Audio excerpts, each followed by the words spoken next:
Desde pequena, trabalhei duro na empresa da minha família, sempre nos bastidores, enquanto minha irmã era tratada como a estrela, mesmo sem fazer quase nada.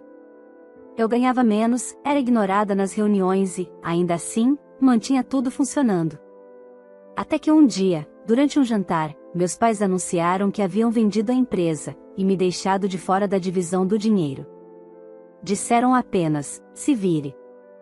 Mas o que eles não sabiam, é que a empresa foi vendida para mim. E naquele momento, tudo mudou.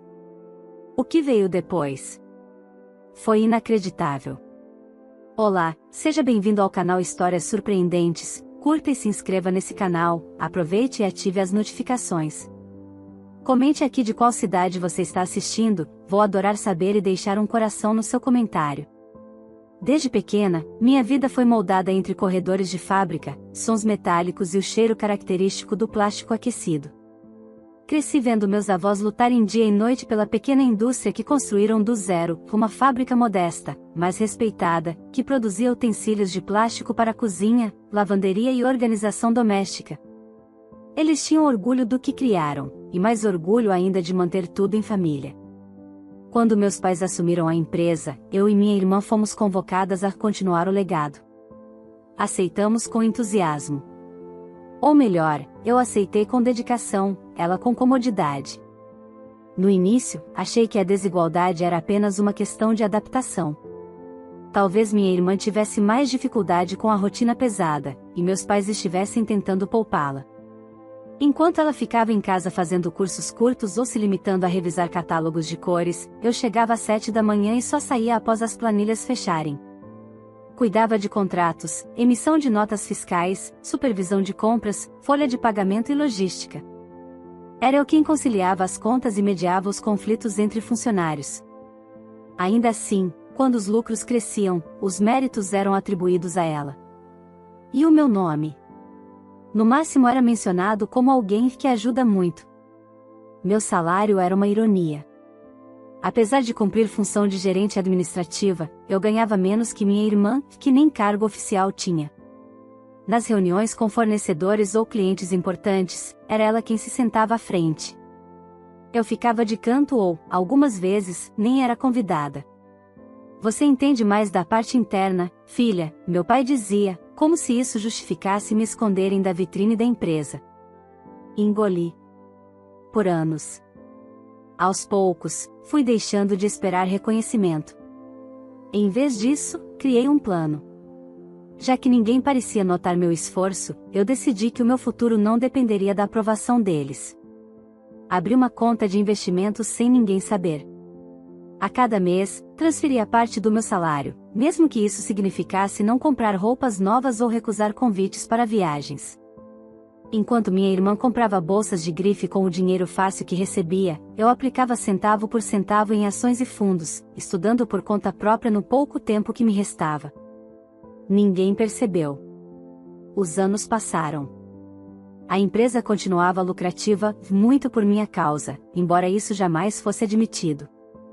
As máquinas estavam sempre em dia, os contratos renovados, os funcionários pagos. Quando meu pai sorria ao anunciar que os balanços anuais estavam positivos, era como se ele acreditasse que a fábrica caminhava sozinha. E minha mãe apenas balançava a cabeça, orgulhosa, sempre dizendo que minha irmã havia herdado a veia empresarial da família. Às vezes eu queria rir. Outras vezes, queria sumir. A gota d'água veio num jantar de família. A mesa estava posta, todos os talheres alinhados. Minha irmã sorria como se tivesse ganho na loteria. Meus pais trocaram olhares e então meu pai se levantou com um copo de vinho na mão. Temos um anúncio importante, disse. Vendemos a empresa. 60% do valor ficará comigo e com sua mãe. Os outros 40%, decidimos dar à sua irmã, que sempre foi tão dedicada. Já você, bom, chegou a hora de seguir sua vida. Se vire daqui em diante. Por um segundo, o tempo parou. Meu coração não acelerou. Não chorei. Apenas sorri. Respirei fundo e perguntei, pai, quem comprou a empresa? Ele mencionou o nome de uma holding desconhecida para eles, mas que eu conhecia muito bem. E então eu ri. Ri de verdade, pela primeira vez em muito tempo. Apontei para mim mesma, com calma. Essa empresa é minha. O silêncio caiu sobre a mesa como uma cortina. Minha mãe arregalou os olhos. Minha irmã empalideceu. Meu pai ficou com o garfo suspenso no ar. E, finalmente, eu os vi pela primeira vez, como eles realmente eram. Pequenos diante da verdade. O que eles jamais imaginaram é que, enquanto me apagavam, eu construía. Enquanto me rebaixavam, eu crescia. Durante todos aqueles anos, eu não era só a filha esquecida, eu era a razão pela qual a empresa prosperava. E agora, era também a dona. E essa é só a introdução da minha história. O silêncio após minha revelação foi mais barulhento do que qualquer grito. Meu pai tentou rir, mas o som saiu nervoso. Minha mãe apertou o guardanapo no colo, enquanto minha irmã apenas balançava a cabeça, como se recusasse a aceitar. Mas eu estava calma. Tão serena que até me assustei. O que para eles foi um terremoto, para mim foi libertação. Isso é brincadeira sua, não é? Meu pai perguntou, com a voz seca. Não é, pai. A holding que comprou a empresa é uma das que administro. Na verdade, fui eu quem mandou o representante negociar com você. Só que ele não te disse meu nome. Eu pedi sigilo. Minha irmã começou a chorar. Sempre dramática. Minha mãe a abraçou e lançou um olhar de raiva para mim, como se eu tivesse roubado algo. Mas a verdade era simples, eles é que nunca imaginaram que a filha que ficava nos bastidores seria a mente por trás de tudo. Naquela noite, fui embora sem mais explicações. Não gritei, não briguei, não me justifiquei. Eles que digerissem sozinhos. E talvez pela primeira vez, fosse minha ausência que fizesse falta. No caminho de volta para meu apartamento, um lugar modesto, mas conquistado com o meu dinheiro, sem a ajuda de ninguém, senti algo dentro de mim se reorganizar. Eu não era mais um peão no jogo da minha família. Era uma peça que eles nem sabiam que existia. E que agora controlava o tabuleiro. No dia seguinte, cheguei cedo à empresa. O clima estava tenso. Os funcionários tinham ouvido boatos da venda, mas ainda não sabiam detalhes. Muitos pareciam apreensivos, outros confusos. Havia sussurros nos corredores, especulações, olhares cruzados. Mas eu estava pronta. Pedi que todos se reunissem no salão principal, como fazíamos nos tempos dos meus avós, quando queriam comunicar algo importante. A tradição estava prestes a renascer. Subi num pequeno palco improvisado com caixas de papelão e respirei fundo. Bom dia a todos. Sei que há dúvidas e inseguranças sobre a venda da empresa. Então estou aqui para esclarecer. Sim, a empresa foi vendida. Mas não a um grupo estrangeiro, nem a um conglomerado sem rosto. Ela foi comprada por mim. O impacto da notícia foi imediato. Alguns arregalaram os olhos, outros cochicharam entre si. Um dos mais antigos, seu Carlos, que trabalhava na empresa desde os tempos do meu avô, se levantou com lágrimas nos olhos. Você comprou. Mas como? Você era quem mais trabalhava aqui, minha filha. Sorri. Aquilo bastava. Porque eu era quem mais trabalhava aqui, seu Carlos. E porque nunca parei de acreditar que essa empresa poderia ser algo ainda maior, respondi. E agora que está nas minhas mãos, quero que todos saibam, ninguém vai ser descartado. Nenhum emprego será cortado. Pelo contrário. Quero fazer desta empresa um lugar onde todos tenham orgulho de estar. Aplausos tímidos surgiram, mas foram crescendo. Por um momento, me emocionei. Aquela era minha verdadeira família. Gente que me respeitava e reconhecia. Dias depois, recebi uma intimação judicial. Meus pais estavam contestando a venda, alegando que haviam sido enganados. Diziam que não sabiam que a empresa havia sido adquirida por mim e queriam anular o contrato. Tentei não me abalar, mas confesso que aquilo mexeu comigo. A audácia deles era inacreditável. Eu havia comprado de forma legítima, com um representante legal, com toda a documentação em dia. Mas mesmo diante dos fatos, eles queriam me derrubar. Sempre foi assim.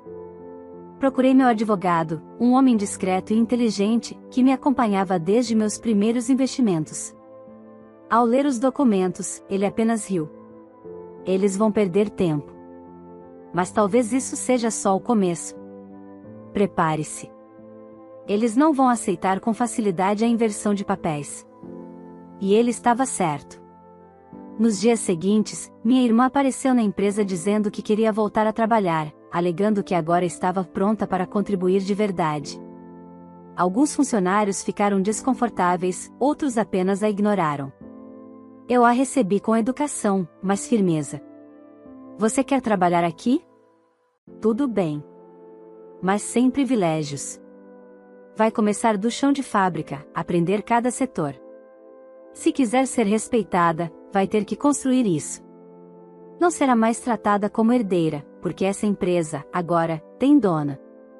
Ela saiu furiosa. Mas eu não me importei. Meu foco era outro. Comecei a reestruturar o setor comercial, implementei software de gestão, criei metas de valorização dos funcionários e estabeleci bonificações por desempenho. Pela primeira vez em muito tempo, a fábrica respirava outro ar. Mas algo ainda me dizia que minha família não tinha desistido. Eu conhecia muito bem o tipo de silêncio que vinha antes da tempestade. E eu estava prestes a descobrir que o que fizeram até agora era só o começo. A notícia chegou por e-mail, numa tarde de segunda-feira qualquer. A tentativa dos meus pais de anular a venda da empresa havia sido negada de imediato. O juiz sequer abriu margem para audiências. O processo era válido, os documentos estavam legais, e tudo havia sido feito de forma transparente. A decisão era definitiva. E o contrato, inquestionável. Meu advogado me ligou no mesmo dia, satisfeito com a agilidade da resposta. Eles queriam transformar o contrato em uma guerra emocional, mas esqueceram que negócios são regidos por lógica, não por drama de família. Você está protegida. E agora, livre. Desliguei e olhei pela janela do meu novo escritório. Era o mesmo prédio onde trabalhei calada por anos, mas agora reformado, ampliado, e com meu nome registrado como diretora executiva. Era simbólico e concreto ao mesmo tempo. Eu estava exatamente onde deveria estar, mas sob novas regras. As minhas. Enquanto isso, meus pais e minha irmã optaram por outro caminho. Já que os 60% e 40% da venda estavam devidamente transferidos para as respectivas contas, decidiram celebrar. E não foi uma comemoração discreta. Começaram com viagens. Primeiro Paris, depois Dubai. Fotos em hotéis de luxo, passeios de helicóptero, compras em lojas que eu só via nas revistas. Minha irmã postava tudo em suas redes sociais como se vivesse um conto de fadas. E meus pais, de braços dados com ela, posavam em frente a monumentos como se tivessem vencido uma batalha que nem entenderam. Alugaram um carro importado para quando voltassem ao Brasil e se mudaram para um condomínio de alto padrão, cercado de segurança, jardins impecáveis e vizinhos que só falavam em cifras.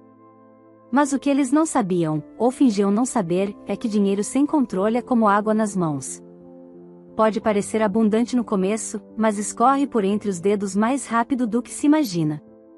Eles estavam gastando como se o dinheiro fosse se multiplicar sozinho. Como se a fonte não tivesse secado no momento em que a empresa mudou de mãos. Enquanto isso, eu fazia o oposto. Reduzi despesas desnecessárias da fábrica, renegociei contratos com fornecedores e reinvesti parte dos lucros em inovação. Lançamos uma nova linha de produtos sustentáveis, voltada para o público que buscava soluções ecologicamente corretas. Fomos destaque em feiras do setor. Aumentei os benefícios dos funcionários, criei um programa de incentivo à educação técnica e recebi, com orgulho, a primeira carta de recomendação da Associação Nacional de Indústrias Leves. O faturamento dobrou em 6 meses. Mas eu não gritava aos 4 ventos. Apenas observava. E crescia. Calada, como sempre. Os meses seguintes foram reveladores. A maré de luxo da minha família começou a mudar. A casa no condomínio, comprada com uma entrada alta e o restante financiado, virou uma dor de cabeça. As parcelas começaram a pesar. A manutenção era mais cara do que imaginavam. O condomínio exigia taxas altíssimas, e as viagens deram lugar a contas em atraso.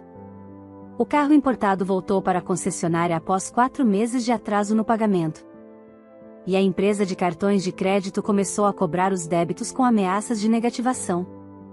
Minha irmã tentou abrir uma loja de roupas online, sem entender nada do negócio, usando o que restava do dinheiro. Comprou estoque em excesso, errou no marketing, e em 3 meses fechou o site com prejuízo.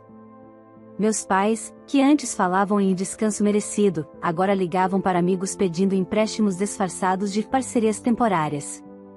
Enquanto eles desmoronavam em silêncio, a empresa que um dia foi deles se tornava referência nacional. Fui convidada para integrar um conselho de jovens empresários. Recebi propostas de fusão, que recusei com elegância. O mais gratificante? Ver que os próprios funcionários começaram a se orgulhar de dizer que trabalhavam ali. Que estampavam o nome da empresa com convicção, como se pertencessem a algo grande, porque de fato pertenciam. Em uma das reuniões trimestrais, apresentei os resultados. Crescimento de 40% em relação ao semestre anterior. Um recorde. Ao fim da apresentação, seu Carlos, o funcionário mais antigo, pediu a palavra. Sabe, eu trabalho aqui há quase 40 anos. Vi seu avô colocar o primeiro molde para funcionar. Mas nunca, nunca mesmo, senti tanto orgulho da fábrica como agora. Aplausos. E lágrimas. Dessa vez, minhas. Numa tarde, recebi uma mensagem da minha irmã. Era curta: você pode me ligar? Precisamos conversar. Demorei 2 dias para responder. E quando liguei, ouvi o som que menos esperava, a voz de alguém ferido. Ela tentou manter o orgulho, mas não resistiu. Disse que as coisas estavam difíceis, que os pais estavam ficando doentes de preocupação, e que talvez, eu pudesse orientá-los. Não pediu ajuda. Mas insinuou. E pela primeira vez, eu não corri para salvar ninguém. Apenas disse: quando vocês venderam a empresa, disseram para eu me virar. Pois é o que tenho feito desde então. Espero que façam o mesmo. Desliguei antes que a culpa tivesse chance de entrar. Mas no fundo, algo me dizia: eles ainda não haviam desistido de me arrastar de volta. A história estava longe de acabar. E o próximo passo deles viria carregado de desespero. A ligação da minha irmã foi só o início. Nos dias que se seguiram, vieram mensagens dos meus pais. Primeiro, tentativas sutis de aproximação. Perguntas sobre como eu estava, comentários vazios sobre o tempo que passou rápido. Em seguida, vieram as investidas mais diretas. Minha mãe dizia estar preocupada com o futuro. Meu pai perguntava se poderíamos nos reunir como família para conversar sobre apoio mútuo. Eu lia tudo em silêncio, com um misto de incredulidade e frieza. Sabia onde aquilo ia dar. E não demorou. Uma noite, já em casa, recebi a visita inesperada dos 3. Estavam parados na porta do meu prédio, com olhares abatidos e uma expressão de falsa humildade. Minha irmã evitava me encarar. Meus pais pareciam mais velhos, como se os meses de ostentação tivessem sido sugados pela realidade. Respirei fundo antes de abrir o portão. Sabia que, mais cedo ou mais tarde, esse momento viria. Subimos para minha sala. Servi café, como um gesto automático. Sentei em frente a eles e esperei. Meu pai foi o primeiro a falar. Estamos passando por um momento difícil, filha. Silêncio. A casa foi vendida, o carro também. Tivemos que nos mudar para um apartamento pequeno, alugado. A aposentadoria ainda não saiu. Sua irmã está desempregada, e, bem, achamos que talvez você pudesse nos ajudar com um valor mensal. Nada absurdo. Só até a gente se reestruturar. Você é da família, afinal. Engoli seco. Meus olhos fixos na mesa, meu corpo parado, mas dentro de mim tudo girava. Minha mãe, com a voz doce demais para o momento, completou: pensamos em algo justo. Afinal, Você está bem agora. Está prosperando.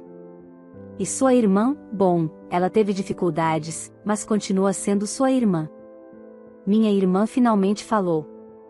Curta, direta, você tem condições. É o mínimo. O mínimo. Fechei os olhos por um segundo. Me lembrei das vezes em que pedi aumento e ouvi que a empresa não podia arcar com isso no momento. Das vezes em que fui deixada de fora das reuniões. Da noite em que me disseram para me virar. Do sorriso no rosto da minha irmã enquanto brindavam a venda da empresa, sem me consultar, sem sequer pensar em mim. Levantei devagar, caminhei até a janela e olhei para fora. A cidade iluminada parecia indiferente ao que acontecia ali dentro. Virei de volta e falei com calma, sabe o que mais me machuca? Não é o pedido. É o fato de que, se a situação fosse inversa, vocês jamais fariam por mim o que estão pedindo agora. Meu pai tentou argumentar, isso não é verdade, filha, não? Cortei, olhando nos olhos dele. Quando vocês venderam a empresa, dividiram tudo entre vocês três. Nem pensaram em mim. Vocês me disseram para me virar. E eu me virei. Agora querem que eu sustente vocês? Minha mãe segurou a mão da minha irmã, como se tentasse protegê-la de uma resposta dura. Mas somos sua família, não foram, respondi, sem hesitar. Não quando eu precisei. Não quando me humilharam. Não quando me apagaram da própria história que eu ajudei a construir. A tensão na sala era palpável. Eles perceberam que não seria tão fácil. Eu não vou dar dinheiro mensal para ninguém. Cada um colhe o que planta. Vocês plantaram descaso, desrespeito e ganância. Não sou obrigada a carregar as consequências disso. Minha irmã se levantou com raiva. Você está sendo cruel. Não. Estou sendo justa, respondi, fria.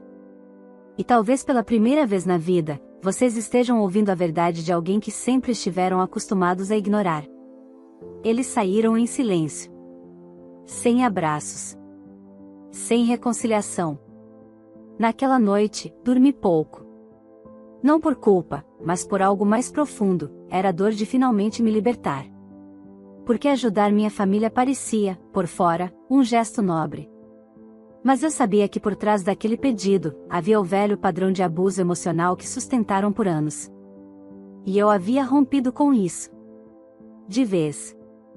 Nos dias seguintes, recebi mais algumas mensagens. Tentativas de chantagem emocional, lembranças de infância, até provocações passivo-agressivas. Ignorei todas. Sabia que, para eles, eu havia me tornado a vilã. E isso não me surpreendia.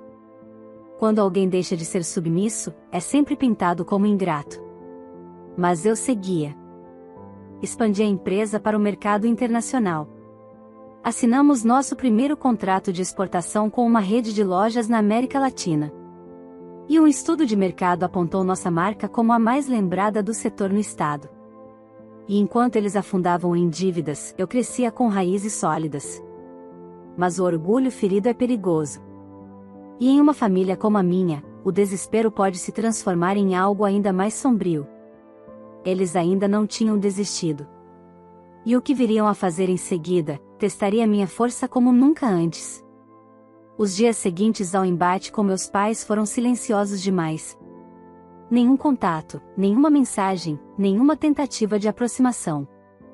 Era como se, de repente, tivessem decidido me apagar de novo, como fizeram por anos. Mas eu não era mais aquela figura apagada em reuniões, aquela sombra que carregava a empresa nas costas sem voz, sem rosto. Eu agora era impossível de ignorar. E isso, mais do que a recusa em ajudá-los financeiramente, era o que mais feria. Continuei com meu trabalho. Os desafios da expansão eram muitos, mas a sensação de estar no controle da minha própria história tornava cada obstáculo menor. Reuniões com investidores, planejamento logístico, contratos internacionais. As linhas de produção funcionavam em sincronia, e a nova fábrica, que começávamos a construir em uma cidade vizinha, prometia dobrar nossa capacidade em menos de um ano. Mas mesmo no meio do sucesso, existia um vazio que se recusava a desaparecer. Eu não sentia saudade da convivência familiar, aquela, no fundo, nunca existiu de verdade. Mas havia um luto silencioso por tudo que poderia ter sido. A filha ignorada queria, lá no fundo, ter tido um lar onde o reconhecimento viesse junto com o afeto. Mas agora era tarde demais. Até que um dia, no final de um expediente longo, fui surpreendida. Saía da empresa quando vi minha mãe me esperando do lado de fora. Vestia roupas simples, os cabelos presos de qualquer jeito, e um semblante abatido que eu jamais tinha visto antes. Ela não disse nada. Apenas me olhou, segurando uma sacola plástica com documentos, eu imaginei. Respirei fundo e fui até ela. "O que está fazendo aqui?" Perguntei, mantendo uma distância segura. Ela hesitou, depois estendeu a sacola. "São cartas. Do seu pai. Da sua irmã também. E minhas. Não quisemos mandar por mensagem, porque sabíamos que você não leria." Fiquei ali, imóvel. Não toquei na sacola. "E por que eu deveria ler agora?" "Porque, nós perdemos tudo, minha filha. Tudo. E mesmo assim, continuamos te enxergando como a única pessoa capaz de nos tirar dessa situação. Isso é triste. E talvez cruel. Mas é verdade." Ela esperava lágrimas. Esperava que eu me emocionasse com minha filha no final da frase. Mas aquilo já não tinha o mesmo peso. "Vocês não perderam tudo agora", respondi com calma. "Vocês perderam quando começaram a me tratar como invisível. Quando decidiram que eu não fazia parte. O resto, só foi consequência." Ela tentou me abraçar. Me afastei. Peguei a sacola e entrei no carro.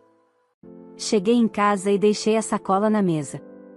Fiquei olhando para ela por alguns minutos, como se pudesse absorver o conteúdo sem abri-la. Depois de um banho, me forcei a encarar o passado impresso.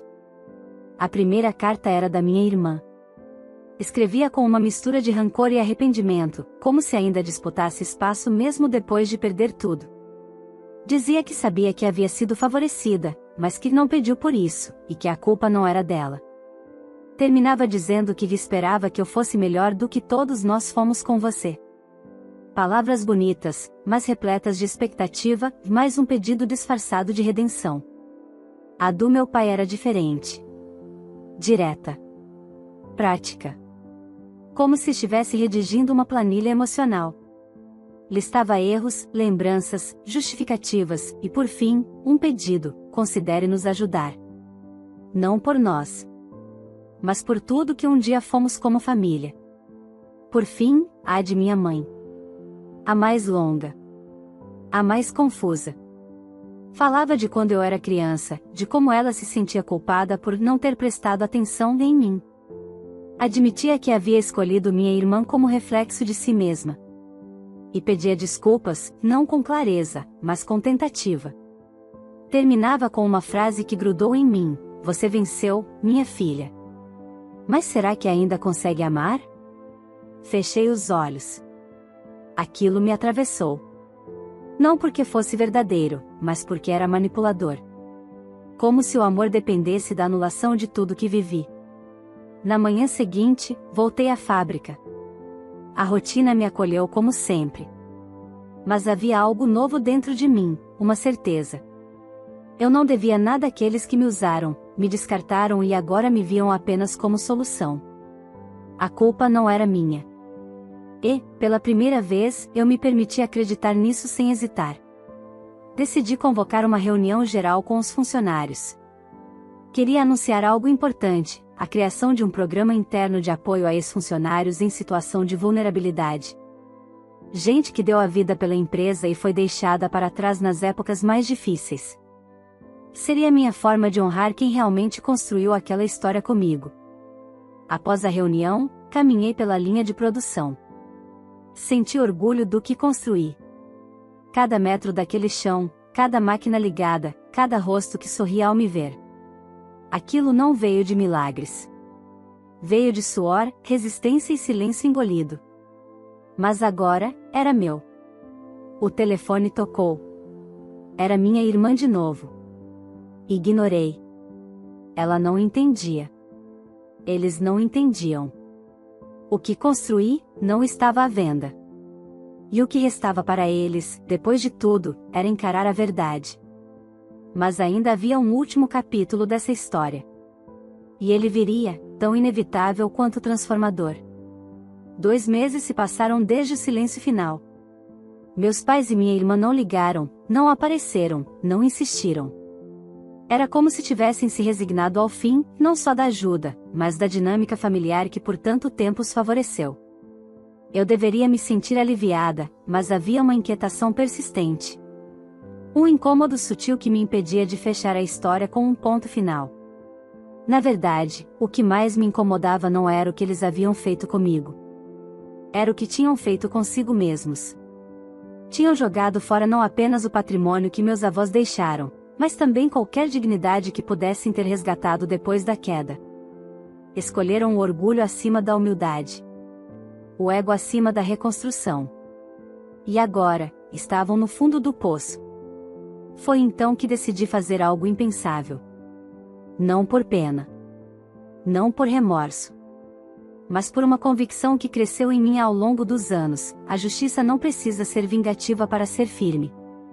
Ela pode ser pedagógica. Numa tarde de sexta-feira, escrevi 3 e-mails. Um para cada um deles. As mensagens eram simples e diretas. Oferecia vagas de trabalho na empresa. Não como cargos simbólicos ou presentes de família, mas como oportunidades reais, com salário compatível, carga horária justa e funções operacionais. Meu pai poderia atuar no setor de controle de estoque, conferindo entradas e saídas de produtos, digitando códigos e gerenciando etiquetas. Minha mãe no refeitório, ajudando na preparação das refeições e no controle da limpeza. Minha irmã na recepção, atendendo telefonemas, entregando crachás, registrando visitantes. Salários dentro da base inicial da empresa. Sem regalias. Sem exceções. Terminei os e-mails com a mesma frase: se aceitarem, o treinamento começa na segunda-feira. Como todo novo funcionário, será supervisionado e avaliado. Nenhum sobrenome garantirá tratamento especial. Atenciosamente, a diretora. O retorno veio em menos de 20 minutos. Primeiro minha irmã. Isso é humilhação. Você quer nos fazer passar vergonha? Depois meu pai. Eu trabalhei nessa empresa por décadas. Acha justo eu começar conferindo caixas? E, por fim, minha mãe. Você está nos testando, não está? Quer ver até onde engolimos o orgulho? Li tudo em silêncio. E respondi apenas com uma frase: não estou testando. Estou oferecendo o mesmo que me negaram, uma chance. Na segunda-feira, às 7 horas da manhã, eles estavam na portaria da empresa. Não sabiam, mas eu os via da sala do segundo andar, observando por uma câmera discreta. Nenhum dos 3 olhavam para o outro. Estavam ali não por reconciliação, mas por sobrevivência. O orgulho deles estava dilacerado, mas a realidade falava mais alto que qualquer ego ferido. Foram recebidos pelo RH como qualquer outro funcionário. Assinaram um contrato, preencheram ficha médica, ouviram as instruções. Durante os dias seguintes, vi meus pais vestindo uniforme cinza com o logotipo que antes os representava como donos, e agora os marcava como parte de uma engrenagem que eles um dia ignoraram. Vi minha irmã receber orientações de uma jovem recepcionista que antes ela não teria sequer notado. Não fiz nenhuma visita a eles nos setores. Deixei que o sistema falasse por mim. Que a rotina os moldasse. Com o tempo, os relatos foram chegando até mim por terceiros. Meu pai errava os códigos, mas pedia ajuda com humildade. Minha mãe era ágil no refeitório, mas evitava falar com os funcionários, talvez por vergonha. Minha irmã, em silêncio, fazia o básico, mas sem reclamações. Não eram os melhores trabalhadores. Mas apareciam todos os dias. Cumpriam o horário. Faziam o que lhes era pedido. E isso era mais do que eu esperava. Um mês depois, decidi fazer uma visita ao setor de estoque. Vesti roupas simples, prendi o cabelo, dispensei qualquer anúncio. Entrei como qualquer gestora faz quando quer conhecer de perto a base. Meu pai estava conferindo etiquetas de óculos na ponta do nariz. Quando me viu, hesitou. Parou o que fazia. Pensei que ele fosse reclamar, protestar, talvez se retirar. Mas ele apenas disse, obrigado por não ter fechado a porta. Nada mais. Sem desculpas formais. Sem lamúrias. Apenas reconhecimento. Concordei com a cabeça. E fui embora. Na semana seguinte, minha mãe pediu para conversar comigo. Recebi-a no meu escritório. Sentou-se na cadeira com as mãos trêmulas. A comida da fábrica é boa, disse, tentando sorrir. Eu sei, respondi. Sempre cuidei pessoalmente da qualidade. Ela respirou fundo. Olhou para mim com olhos cansados, mas sinceros.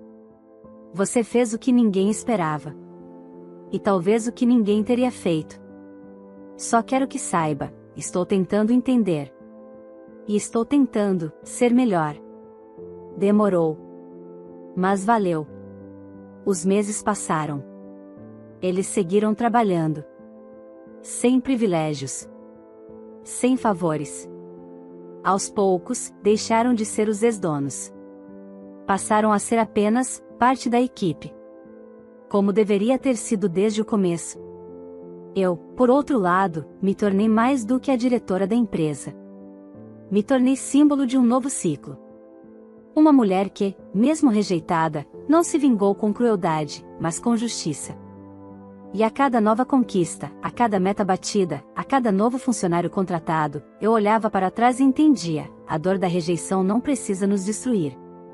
Às vezes, ela nos constrói com fundações mais sólidas do que qualquer herança poderia oferecer. E é por isso que, mesmo depois de tudo, eu ainda caminho com a cabeça erguida. Porque meu valor nunca veio do que me deram. Veio do que jamais conseguiram tirar de mim. Se essa história tocou seu coração de alguma forma, não esqueça de deixar o seu like, isso nos ajuda muito a continuar trazendo histórias como essa. Aproveita e se inscreve no canal para não perder os próximos vídeos, sempre com enredos fortes, emocionantes e surpreendentes. Compartilhe esse vídeo com seus amigos e familiares, talvez alguém esteja vivendo algo parecido e precise ouvir essa mensagem hoje.